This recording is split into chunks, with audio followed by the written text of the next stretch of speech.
पहले चरण के वोट 8 लोकसभा क्षेत्रों में पड़ेंगे, जो कि सहारनपुर, कैराना, मुजफ्फरनगर, बिजनौर, नगीना, मुरादाबाद, रामपुर और पीलीभीत। इन 8 लोकसभा क्षेत्रों में कल सुबह 7 बजे से शाम 6 बजे तक मतदान होगा। ये 8 निर्वाचन क्षेत्र उत्तर प्रदेश के 8 ज़िलों में पड़ते हैं। 9 ज़िलों में पड़ते हैं: सहारनपुर, शामली, मुजफ्फरनगर, बिजनौर, मेरठ, मुरादाबाद, रामपुर, पीलीभीत तथा बरेली। इसमें शांतिपूर्ण, निष्पक्ष और स्वतंत्र चुनाव संपन्न कराने के लिए व्यापक इंतजाम और सुरक्षा व्यवस्था भारत निर्वाचन आयोग द्वारा की गई है। इन 8 लोकसभा क्षेत्रों में कुल मिलाकर 80 उम्मीदवार मैदान में हैं। मतदेय स्थलों की संख्या 14,845 है और प्रथम चरण में 1,44,01,543 मतदाता अपने मताधिकार का प्रयोग कर सकेंगे।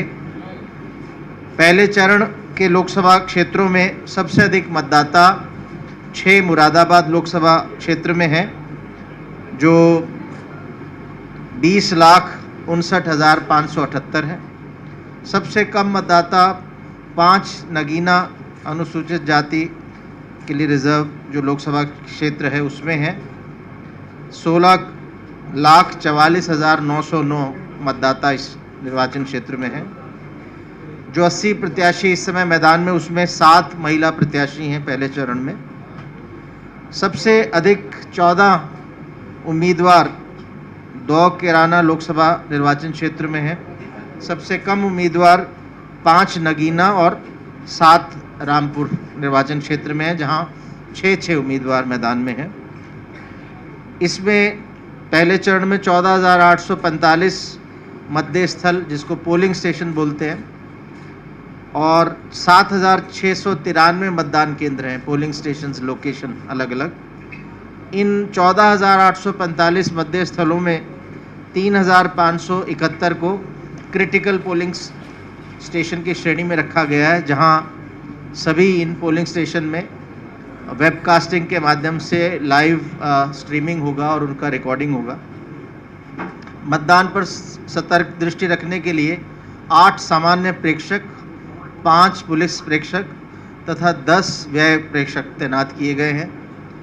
इसके अलावा 1272 sector magistrate, 150 zonal magistrate, 103 static magistrate और 1,861 माइक्रो ऑब्जर्वर भी तैनात किए गए हैं। इस चुनाव प्रक्रिया को संपन्न कराने के लिए 4,083 हमारे भारी वाहन लगेंगे, 5,058 हल्के वाहन और 65,380 मतदान कार्मिक पहले चरण में लगाए गए हैं। पहले चरण के मतदान के लिए 18,662 control unit, 18,734 ballot unit, 19,603 VVPAT हमारे इलेक्शन के लिए तैयार हैं, जिसमें रिजर्व की भी मशीनें सम्मिलित हैं। चुनाव को शांतिपूर्ण ढंग से संपन्न कराने के लिए पर्याप्त संख्या में अर्धसैनिक बलों की तैनाती की गई है। स्ट्रांग रूम की सुरक्षा की जिम्मेवारी भी अर्धसैनिक बलों को दी गई है। प्रथम चरण के निर्वाचन के दौरान अर्धसैनिक बलों, पुलिस बलों के व्यवस्थापन के दृष्टिगत इमरजेंसी की स्थिति में मेडिकल सहायता के लिए एयर एम्बुलेंस, हेलीकॉप्टर की व्यवस्था भी की गई है। हेलीकॉप्टर 18-19 को मुरादाबाद में तैनात रहेगा। एयर एम्बुलेंस हमारी 19 अप्रैल को बरेली में उपलब्ध रहेगी। जैसा मैंने बताया कि 50% मतदेय स्थल 7,582 मतदेय स्थलों पर लाइव वेबकास्टिंग की व्यवस्था की गई है, जिसको मुख्य निर्वाचन अधिकारी उत्तर प्रदेश कार्यालय में, जिला निर्वाचन अधिकारी कार्यालयों में, रिटर्निंग ऑफिसर्स के कार्यालयों में और भारत निर्वाचन आयोग में सीधा इन पोलिंग स्टेशंस की लाइव वीडियो, जिसमें माइक्रोफोन और वीडियो इमेजेस शामिल है, डायरेक्ट इन्हें देखा जा सकता है। प्रथम चरण में हमने कुल 111 मॉडल पोलिंग स्टेशन, आदर्श मतदेय स्थल बनाए हैं। 45 समस्त महिला प्रबंधित मतदेय स्थल है, जिसमें सारे कर्मचारी महिला कर्मचारी होंगी। 36 युवा कर्मी मतदेय स्थल और 32 समस्त दिव्यांग कर्मी मतदेय स्थल बनाए गए हैं। मतदेय स्थलों पर जो भी मतदाता शाम 6 बजे तक उपस्थित होंगे उनको मताधिकार का प्रयोग उनके द्वारा किया जा सकेगा, उनको पर्चियां वितरित की जाएंगी। भारत निर्वाचन आयोग द्वारा वोटर इन्फॉर्मेशन स्लिप्स सभी निर्वाचकों को वितरित करा दी गई है और प्रथम चरण में 1,42,96,852 99.27% वोटर स्लिप वितरित हो गई। जो बची हैं वो कल पोलिंग स्टेशन पे वोटर असिस्टेंस बूथ के माध्यम से जो मतदाता आएंगे उनको उपलब्ध हो जाएगी। इसके अतिरिक्त मतदाता वोटर हेल्पलाइन ऐप और भारत निर्वाचन आयोग की वेबसाइट के माध्यम से भी अपने मतदेय स्थल की जानकारी प्राप्त कर सकते हैं। मतदाताओं की सुविधा के लिए प्रत्येक घर में एक वोटर गाइड का वितरण किया गया है। प्रथम चरण के जनपदों में 28,44,953 वोटर गाइड्स हमने वितरित की हैं। प्रथम चरण के जनपदों में 27 अक्टूबर 2023 से जब हमारा स्पेशल समरी रिवीजन प्रारंभ हुआ था और 16 अप्रैल 2024 तक कुल 11,79,051 मतदाता फ़ोटो पहचान पत्र, जिसको एपिक कहते हैं, उनका वितरण कराया गया है। मतदान की अवधि में सभी BLOs को निर्देश दिया गया है कि अल्फ़ाबेटिकल रोल लोकेटर मतदाता सूची के साथ हेल्प डेस्क पर वो मतदेय स्थल पर उपस्थित रहेंगे और आने वाले मतदाताओं की अपना नाम ढूंढने में सहायता करेंगे। PWD मतदाताओं के लिए जो दिव्यांग मतदाता हैं, मतदान केंद्रों पर व्हीलचेयर और जगह जगह पर वॉलंटियर्स की व्यवस्था की गई है जो PWD मतदाताओं की सहायता के लिए उपलब्ध रहेंगे।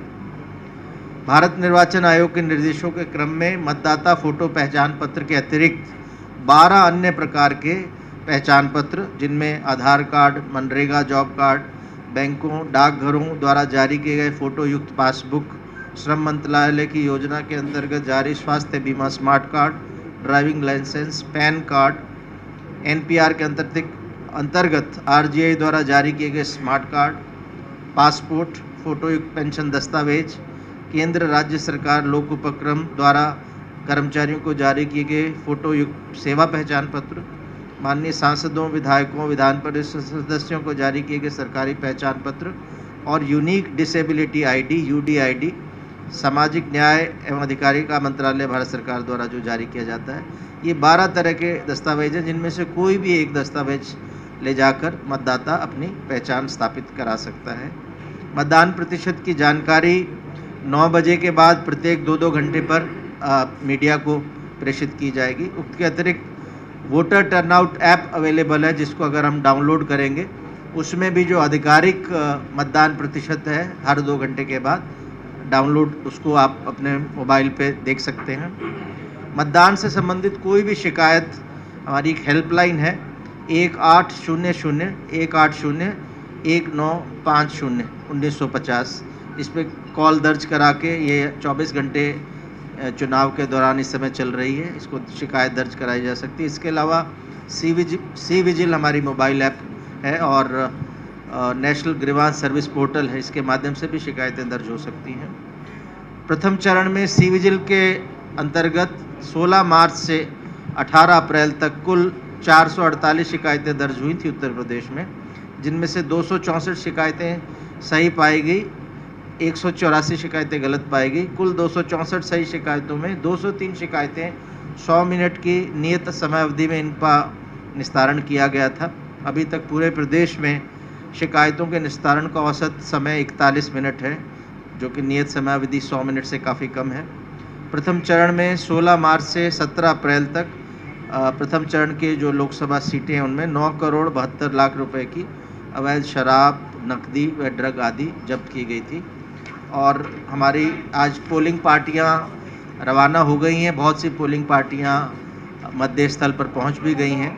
हमारा जो कंट्रोल रूम, जिस वेबकास्टिंग का कंट्रोल रूम अभी उसका हमने इनॉग्रेशन किया, उसमें सभी हमारे क्रिटिकल पोलिंग स्टेशंस की लाइव इमेजेस आ रही हैं, जिनमें बहुत सी टीमें जो पोलिंग स्टेशंस पे पहुंची हैं वो भी उन कैमरास के माध्यम से हम देख पा रहे हैं। और ये संक्षेप में जो आंकड़े थे प्रथम चरण से संबंधित और जो तैयारियां थी उसके बारे में आपको जानकारी दी गई है।